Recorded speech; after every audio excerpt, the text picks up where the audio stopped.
Admiral Kethavar stood on the bridge of his massive warship, looking out at the stars. The Eternal Dominance was the largest ship in the Zephyrian fleet. Its crystal walls glowed with blue light, powered by the minds of 1,000 Zephyrian warriors. For 3,000 years, this empire had ruled the galaxy. No enemy had ever defeated them. The bridge was quiet except for the soft humming of psionic energy. Kethavar's forearms moved gracefully as he checked the ship's systems. His tall, thin body was covered in scales that changed color with his mood. Right now, they were a calm blue, showing his confidence. "Admiral," called his second-in-command, "we have a message from the Emperor." Kethavar turned to face the communication crystal. Emperor Zaltek's image appeared, his golden scales shining with power. The Emperor's 6 eyes focused on his greatest admiral. "Kethavar, we have discovered a new species in the Outer Rim. They call themselves humans. Our scouts report they use primitive weapons and slow ships. I want you to prepare for conquest." The admiral bowed his head. "Of course, my Emperor. How many ships will I need?" "Take a small fleet. These humans should surrender quickly once they see our power. Their technology is laughable. They still use metal ships and chemical rockets." Kethavar smiled, showing his sharp teeth. "It will be done, Emperor. Another species will bow before our might." Far away, on the other side of the galaxy, Captain Jake Morrison sat in his small office aboard the UES Iron Thunder. The ship was not beautiful like the Zephyrian vessels. It was made of thick steel and covered with weapons. The walls were painted gray and everything had a practical military look. Jake was reading reports from the outer colonies. Settlers were disappearing. Entire farming worlds had gone silent. The last messages spoke of strange crystal ships appearing in the sky. Lieutenant Amy Walsh knocked on his door. She was his tactical officer, a smart woman with short brown hair and sharp green eyes. "Captain, we just received orders from Earth Command." "What do they say?" "We're to investigate the missing colonies. Admiral Blake thinks something big is happening out there." Jake stood up and followed Amy to the bridge. The Iron Thunder was not a large ship, but it was tough. The crew of 200 worked efficiently at their stations. These were professional soldiers who had fought in the Mars Wars and the asteroid conflicts. Commander Rick Chen, the chief engineer, was checking the ship's weapons. "Captain, all systems are ready. We have full ammunition and the engines are running perfectly." Lieutenant Commander Lisa Park looked up from her weapons console. "Sir, I've loaded our best missiles. If we find trouble, we'll be ready for it." Jake nodded. "Good. Set course for the Kepler system. That's where the last colony went silent." The Iron Thunder moved through space at high speed. Its nuclear engines pushed it forward while the crew prepared for whatever they might find. None of them knew they were about to face an empire that had never lost a war. In the Zephyrian capital, Emperor Zalthek walked through his crystal palace. The wall showed images of conquered worlds and defeated enemies. Thousands of species had fallen before Zephyrian power. Some had fought bravely, others had surrendered immediately. All had become slaves. The Emperor stopped at a large window that looked out over his city. Millions of Zephyrians lived here, their scales glowing with psionic energy. Flying vehicles moved between tall crystal towers. Everything was perfect, ordered, and under control.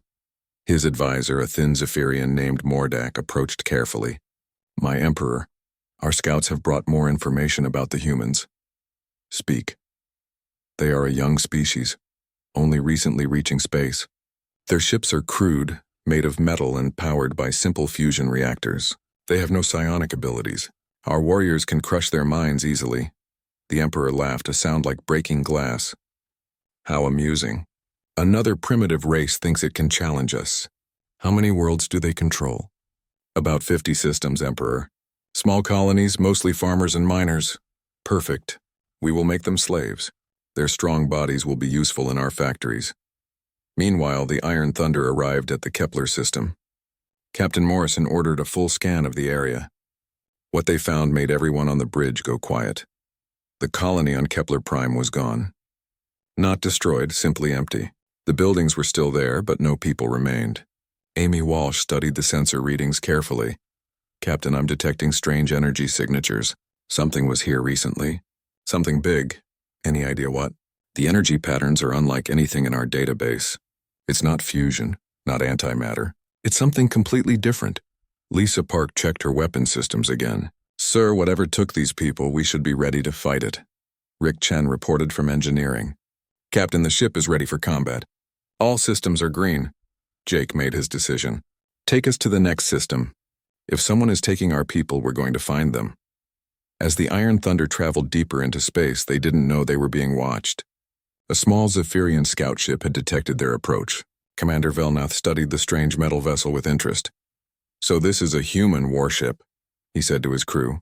It looks like a flying piece of scrap metal. His weapons officer laughed. Commander, should we destroy it now? No, let it come closer. I want to see how these humans fight before we kill them. It might be amusing. Velnath's ship was sleek and beautiful, made of living crystal that could repair itself. Its weapons could tear apart asteroids, and its shields could stop any attack. At least that's what every Zephyrian believed. The two ships moved toward each other through the darkness of space. Neither crew knew that this first meeting would change the galaxy forever. The Zephyrians expected easy victory against a primitive enemy. The humans prepared to fight for their survival against an unknown threat. In a few hours, the 3,000-year reign of the Zephyrian Empire would begin to crack. All because a human warship had appeared where no human ship had any right to survive. Commander Velnath watched the human ship approach on his crystal display. The Iron Thunder looked ugly compared to his beautiful vessel. Its gray metal hull was covered with weapon ports and sensor arrays. To Zephyrian eyes, it looked like a flying junkyard. Commander, his navigator said, the human ship has detected us. They are changing course to intercept. Velnath smiled. Good. Open a communication channel. Let's see what these primitives have to say. On the bridge of the Iron Thunder, Amy Walsh looked up from her console. Captain, we're receiving a transmission. It's using an unknown language, but our computers are working on translation. Jake Morrison straightened in his command chair. Put it through. The main screen flickered and Velnath's image appeared. The alien was tall and thin with 4 arms and scales that shifted from blue to green. His 6 eyes studied the human bridge with obvious amusement. Greetings, primitive creatures, Velnath said, his voice now translated into English. I am Commander Velnath of the Zephyrian Empire. You have entered our territory without permission. Jake stood up slowly. I'm Captain Morrison of the United Earth ship Iron Thunder. We're looking for missing colonists. Have you seen any human settlements in this area? Velnath laughed, a sound like wind chimes. Your colonists are now slaves of the Empire. They serve their new masters well. You have 2 choices, Captain. Surrender your ship and join them, or be destroyed. The bridge crew of the Iron Thunder exchanged glances. Lisa Park's hand moved to her weapons controls. Rick Chen checked the engine status. Amy Walsh began scanning the enemy vessel. I don't think we'll be surrendering today, Jake said calmly. Return our people and we'll leave peacefully. Impossible. They belong to the Empire now. You will surrender immediately or face the consequences. Jake looked at his crew. These were soldiers who had fought in many battles. They knew what needed to be done. I'm afraid we can't do that either. Velnath's scales turned red with anger. Then you will die. All ships attack the human vessel. Show them the power of the Empire. 3 Zephyrian ships suddenly appeared around the Iron Thunder. They had been invisible, hidden by advanced technology. Their crystal hulls glowed with deadly energy as weapons charged. Battle stations, Jake shouted. Alarms rang throughout the ship as the crew prepared for combat. The Zephyrian ships opened fire first. Beams of pure energy struck the Iron Thunder's hull. The ship shook violently, but the thick armor held. Sparks flew from damaged systems as the crew fought to keep fighting. Damage report, Jake called out. Hull breach on Deck 7, Rick reported. Emergency teams are sealing it. Main power is down to 80%. Amy studied her tactical display. Captain, their energy weapons are powerful, but they're having trouble penetrating our armor. Our metal construction seems to resist their attacks better than expected. Lisa grinned as she targeted the nearest enemy ship. Firing missiles! The Iron Thunder launched a salvo of nuclear-tipped missiles. The Zephyrians had never seen such primitive but effective weapons. Their energy shields, designed to stop energy beams, were less effective against physical projectiles traveling at incredible speed. The first missile struck Velnath's ship, causing the crystal hull to crack. The second and third missiles hit other vessels, sending waves of explosive force through their delicate structures. Impossible, Velnath screamed as his ship shook around him. How can primitive weapons damage our ships? His weapons officer was bleeding from several cuts. Commander, their projectiles are moving too fast for our shields to fully stop them, and the explosions are affecting our psionic systems. Meanwhile, on the Iron Thunder, The crew was learning how to fight these new enemies. Amy Walsh noticed something important about the alien ships. Captain, their vessels seemed to rely heavily on energy systems. Our electromagnetic pulse warheads might be very effective against them. Do it, Jake ordered. Lisa launched a special missile designed to create a massive electromagnetic pulse. When it exploded near the Zephyrian formation, the results were devastating. The aliens' crystal technology began to malfunction as electrical systems overloaded. One Zephyrian ship spun out of control, its crew unable to navigate as their instruments failed. Another ship's weapons stopped working entirely, leaving it defenseless. Velnath tried to rally his remaining vessels. All ships focus fire on the human bridge. Destroy their command center. But the human ship was already moving. Jake had ordered evasive maneuvers, and the Iron Thunder twisted through space like a dancing elephant. Its thick armor absorbed hit after hit while its weapons continued to fire back. Their ship is so heavy and crude, the Zephyrian navigator complained. How can it move so quickly? What the aliens didn't understand was that human ships were built for war. Every system had backups. Every weapon was designed to keep firing even when damaged. The crew had trained for years to fight in the worst possible conditions. Lisa Park targeted the lead Zephyrian ship with everything they had. Firing main cannons. The Iron Thunder's largest weapons were simple but devastating. High-velocity projectiles struck the alien vessel's crystal hull, shattering its delicate structure. The ship exploded in a shower of glowing fragments. Velnath watched in horror as another of his ships was destroyed by human weapons. These primitives were supposed to be easy targets. Instead, they were fighting like experienced warriors. Commander, his second-in-command said urgently, we've lost 2 ships. The humans are too dangerous. We should retreat. Velnath's pride fought with his survival instincts. No Zephyrian commander had ever retreated from primitives, but his beautiful ships were being destroyed by crude human technology. Another missile struck his vessel, and crystal fragments fell around him. His navigation systems were failing, and half his weapons were offline.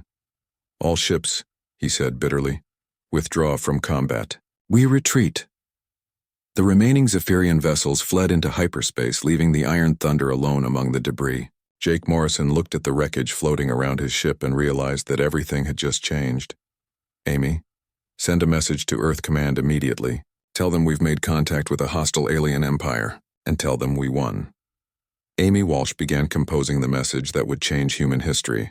For the first time in 3,000 years, someone had defeated the Zephyrian Empire in battle. It was only the beginning. Emperor Zaltek's scales turned from gold to deep red as he listened to Commander Velnath's report. The throne room was silent except for the humming of crystal technology.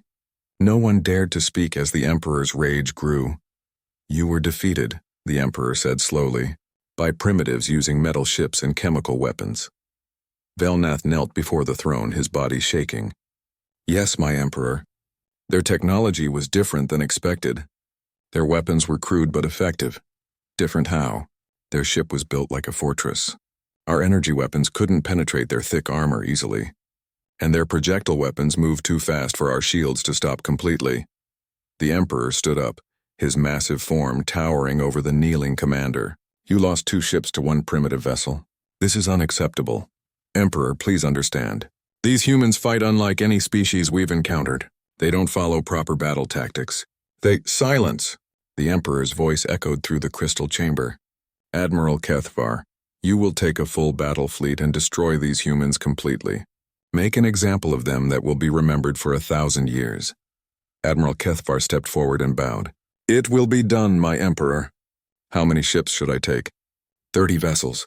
Enough to crush any resistance and show the galaxy that the Empire remains strong. Far away on Earth, Admiral Susan Blake read Captain Morrison's report for the 3rd time. The implications were staggering. An alien empire with advanced technology had been enslaving human colonies, but a single human ship had defeated them in battle. She stood in the command center of Earth Defense Headquarters, looking at a holographic display of human space. 50 colonies scattered across dozens of star systems, all now potentially under threat. Admiral, her aide said, Captain Morrison's ship has arrived at New Denver Colony. He reports the settlement is intact but heavily defended by the colonists. Good. Order all available ships to rendezvous at New Denver. If this empire wants a fight, we'll give them one they won't forget. The human fleet began to gather. Ships from Earth, Mars, and the outer colonies all converged on New Denver.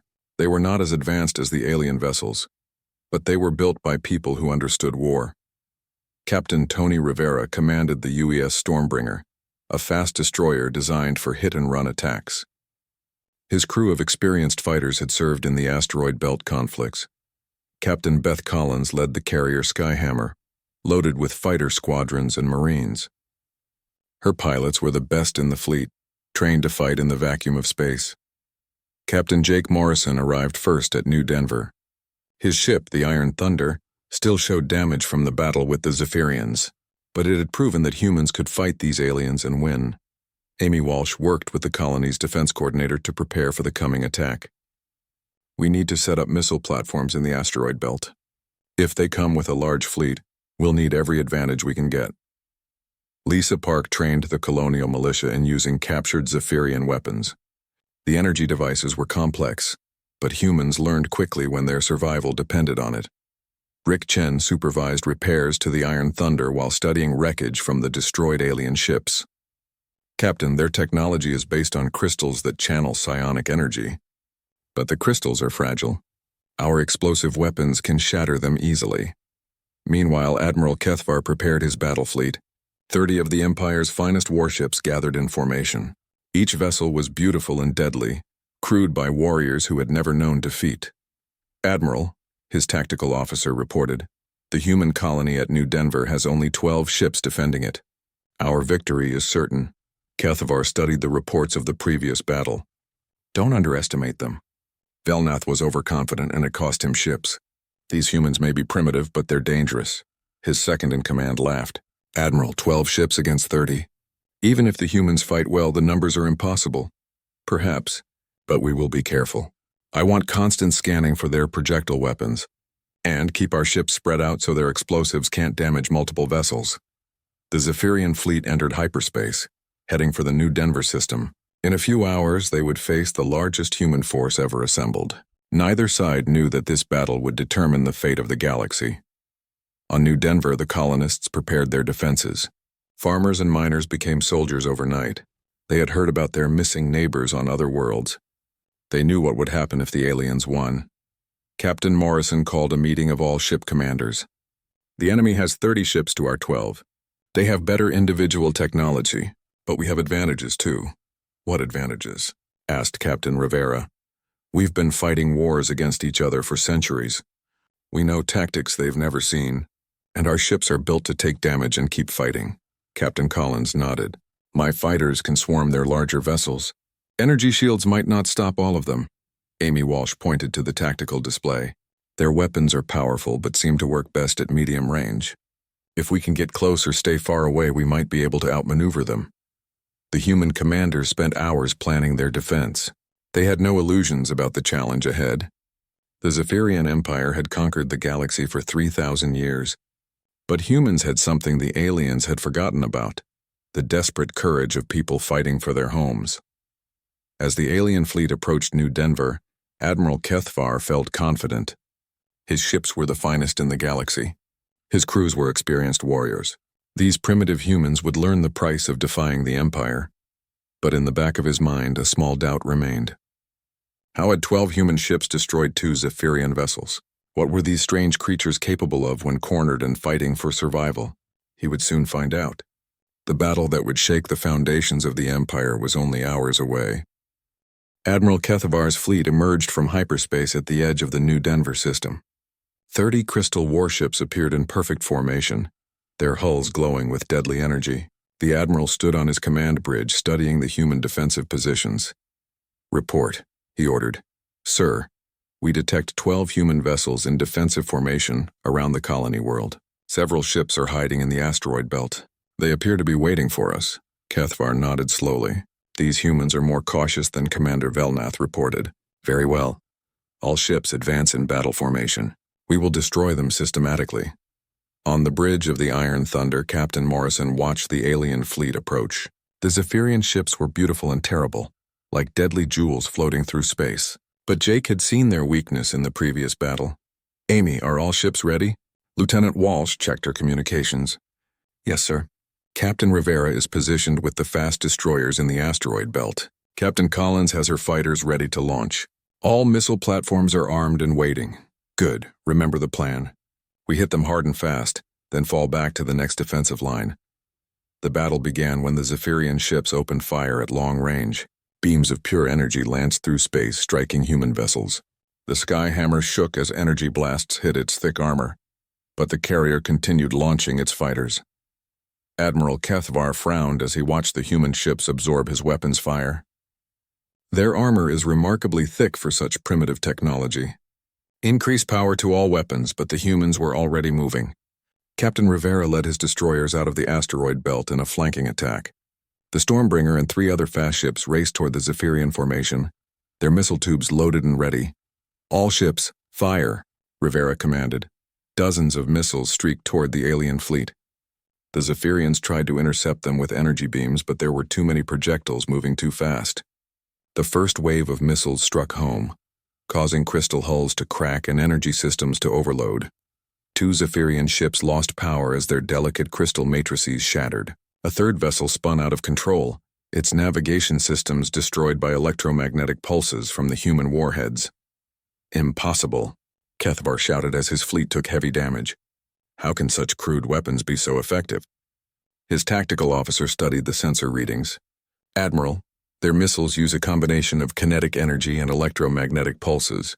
Our shields were designed to stop energy weapons, not these primitive but effective projectiles. Meanwhile, Captain Collins launched her fighter squadrons. 60 small human craft swarmed toward the alien formation like angry insects. The Zephyrian ships tried to target them with their main weapons, but the fighters were too small and fast. Focus on the larger vessels, Collins ordered her pilots.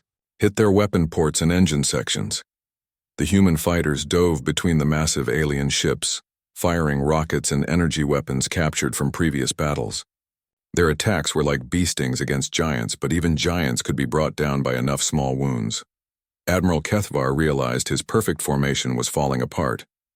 The humans weren't fighting like civilized warriors. They were using every dirty trick and desperate tactic they could think of. All ships break formation and engage individually, he commanded. Destroy those fighters first. But breaking formation was exactly what the humans wanted. Captain Morrison led the main human fleet in a direct assault on the scattered alien vessels.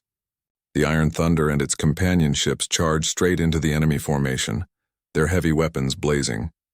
Amy Walsh coordinated the attack from her tactical station. Lisa, target that command ship. Rick, I need more power to the forward shields.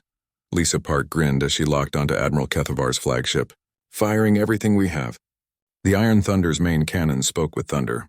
High-velocity projectiles slammed into the Zephyrian command ship, each impact sending crystal fragments flying through space. The alien vessel's beautiful hull cracked like broken glass. Admiral Kethvar felt his ship shake around him. Damage report! Admiral, our main crystal matrix is failing.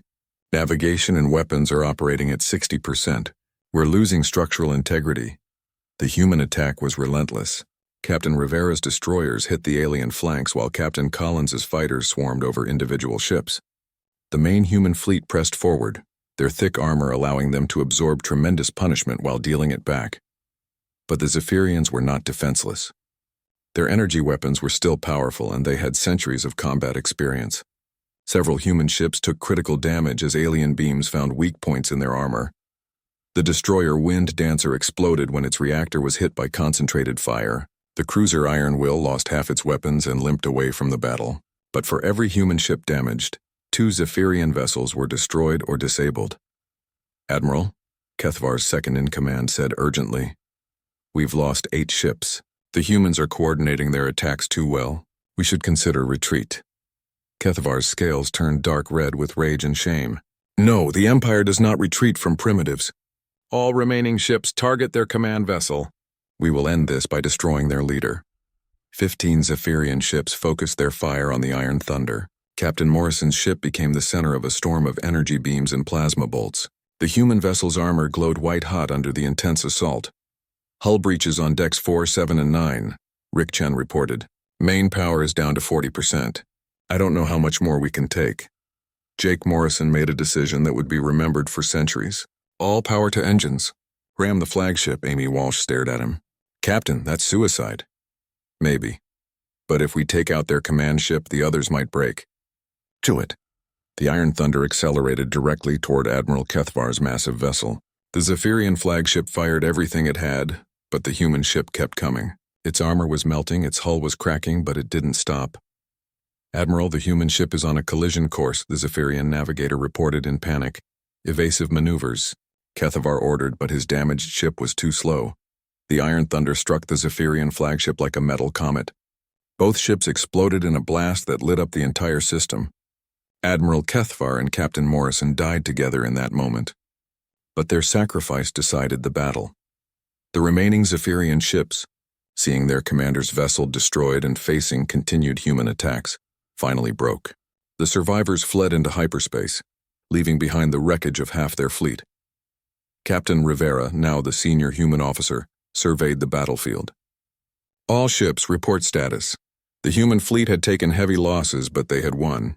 For the second time in a week, Zephyrian forces had been defeated by human ships. The Empire's reputation for invincibility was beginning to crack.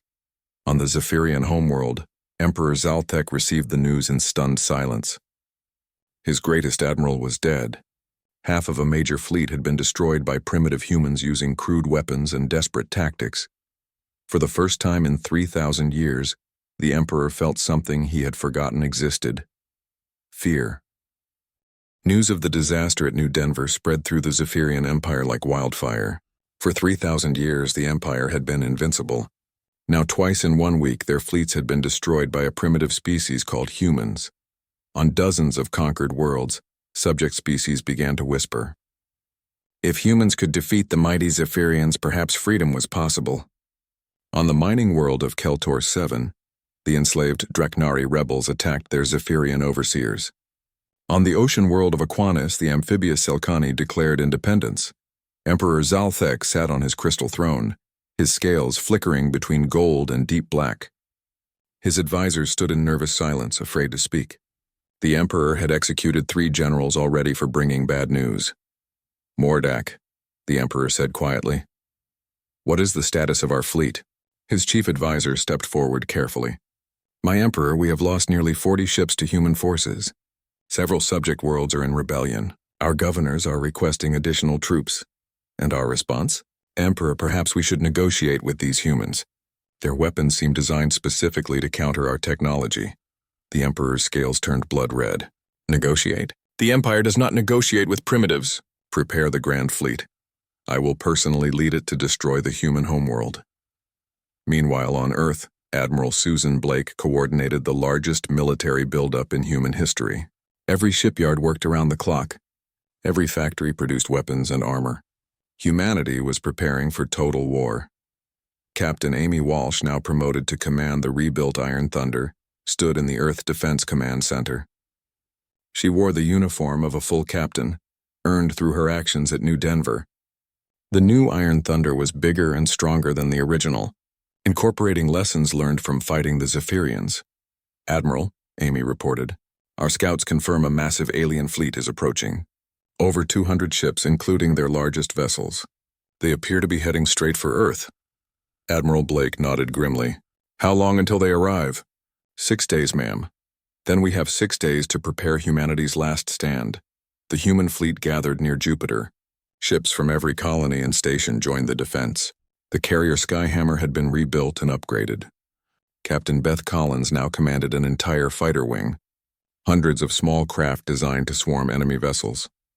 Captain Tony Rivera led a squadron of new destroyers, ships designed specifically to fight Zephyrians. They carried advanced missiles that could punch through crystal hulls and electromagnetic weapons that could disable alien technology. But the biggest surprise was hidden in the asteroid belt. Human engineers had been working day and night to build something the galaxy had never seen before: orbital defense platforms armed with weapons that combined human and captured Zephyrian technology. Emperor Zalthek's Grand Fleet emerged from hyperspace at the edge of the solar system. 200 crystal warships formed a perfect wall of death stretching across space. The Emperor himself commanded from the massive super dreadnought Divine Wrath, a ship larger than some space stations. "Emperor," his navigator reported, We detect the human fleet near the large gas giant. Approximately 70 ships of various sizes. The Emperor smiled coldly. 70 against 200. Even these unusual humans cannot overcome such odds. Begin the attack. The Zephyrian fleet advanced in perfect formation, but as they approached Jupiter, hidden defense platforms revealed themselves. Hundreds of weapon emplacements opened fire simultaneously, filling space with missiles and energy beams. What is this? The Emperor demanded as his ships came under attack from all directions.